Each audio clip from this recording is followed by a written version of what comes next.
नमस्कार दोस्तों, मैं हूँ रिंकू और आप देख रहे हो मूवी लोग, जहाँ मिलती है सिनेमा की असली दुनिया से मुलाकात, जहाँ रील का सच और रियल का झूठ दोनों का भस्म हो जाता है।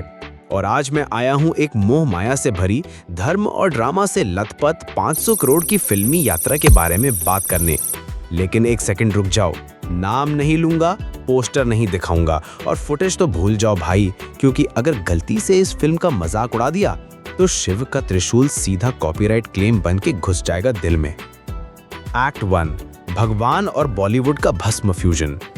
तो भाई मूवी का सेटअप कुछ ऐसा है। एक आदमी है जो शिवलिंग को पत्थर कहता है, जो मंदिर के पास से भी साइकिल घुमा के निकल जाता है और कहता है भगवान क्या होता है।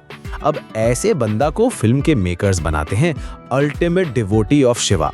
और भाई साहब, ये ट्रांसफॉर्मेशन एकदम बाबा रामदेव से टोनी स्टार्क बन जाने जैसा फील देता है।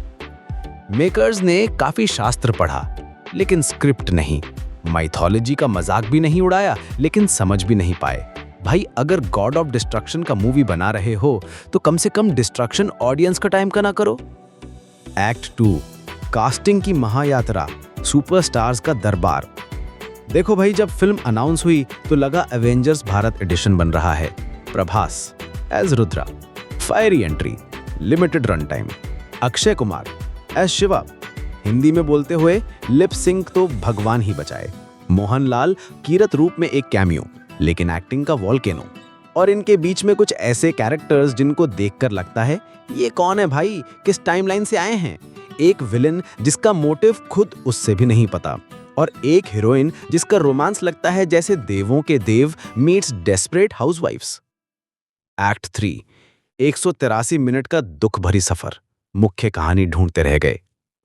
फिल्म शुरू होती है एक विलेज फाइट सीक्वेंस से, जिसमें हीरो अकेला पूरी सेना को हल्क जैसे पीटेगा और बैकग्राउंड म्यूजिक बजाएगा जय भोले बाबा विद इलेक्ट्रिक गिटार रिमिक्स।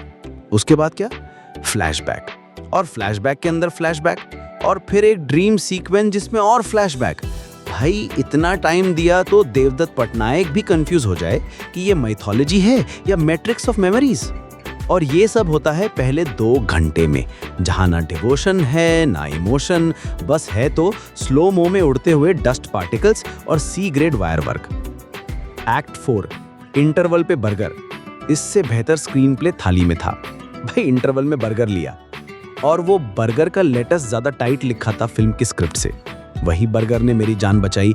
जान रिंकू की बर्गर में है। जब शिव का त्रिशूल फेल हो जाए तो जोमैटो डिलीवरी बॉय ही बचाता है। और जब मुझे लगा अब तो फिल्म छोड़ो, then comes the messiah, Prabhas. हाथ में त्रिशूल, आंखों में फायर, पर स्क्रीन टाइम 10 मिनट। हाँ भाई, उससे ज्यादा तो मैं वॉशिंग मशीन में क्लोथ्स घूमते देख लेता हूँ। Act 5, religious sentiment versus sensible story telling. Film के आखिरी 40-50 मिनट में जब फाइनली भगवान शिव के दर्शन मिलते हैं और हीरो के अंदर डिवोशन जगता है, तब जाके लगा हाँ यार, अब फिल्म ने थोड़ा डायरेक्शन पकड़ा है। लेकिन तब तक ऑडियंस थिएटर में माला जप रही होती है कि फिल्म कब खत्म होगी। और भाई ये फिल्म सिर्फ श्रद्धा और भक्ति के नाम पे नहीं चल सकती, एग्जीक्यूशन भी चाहिए। Spiritual themes without soul equals spiritual spam. Act 6, dubbing का धर्म संकट। ये तो पार्ट अलग ही टॉर्चर था। अक्षय और काजल दोनों हिंदी में बोल रहे हैं, लेकिन फिर भी ऐसा लगता है जैसे न्यूज चैनल के लिप डब हो रहे हों। एक सीन में काजल कह रही है तुम्हारी भक्ति तुम्हारा बल है, और उनके लिप्स कह रहे हैं ये बस आज की बचत ऑफर है। डायलॉग के स्टार्ट और एंड का कुछ मिल ही नहीं रहा, जैसे भगवान का दर्शन तो हो सही लेकिन आंख बंद हो। एक्ट 7, रिंकू का फाइनल वर्डिक्ट, त्रिशूल से ट्रेजेडी तक। भाई ऑनेस्टली ये फिल्म एक स्पिरिचुअल साइफाई सोप ऑपरा है, जिसमें भक्ति का तड़का है लेकिन मसाला ओवरकुक्ड है। मेकर्स ने सोचा डिवोशन बेच लो, लेकिन भाई इमोशन और लॉजिक भी जरूरी होते हैं। रिंकू की रेटिंग 1.75 आउट ऑफ 5। 0.75 एक्स्ट्रा मिला लास्ट के 40 मिनट के लिए और एक बर्गर के लिए।